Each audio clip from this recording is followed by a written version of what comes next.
ভাব সম্প্রসারণ।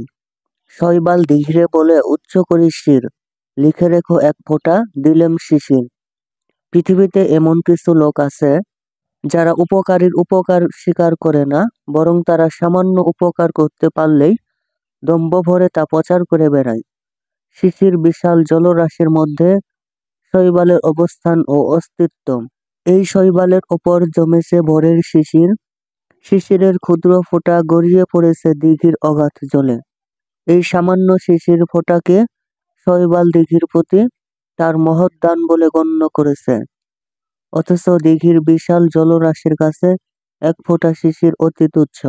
দিঘির জলেই যার অস্তিত্ব, সেই দিঘির প্রতি শৈবালের এমন দম্ভোক্তি সত্যি হীনমন্যতার পরিচায়ক।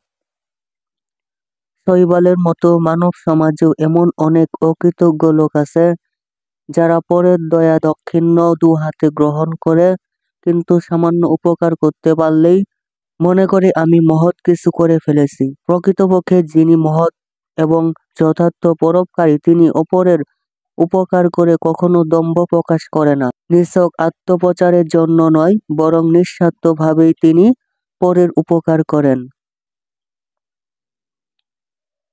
প্রতিদানের প্রত্যাশা নয়, মানব কল্যাণের জন্য নিঃস্বার্থভাবে পরের উপকার করাই মহৎ প্রাণ ব্যক্তির কাজ।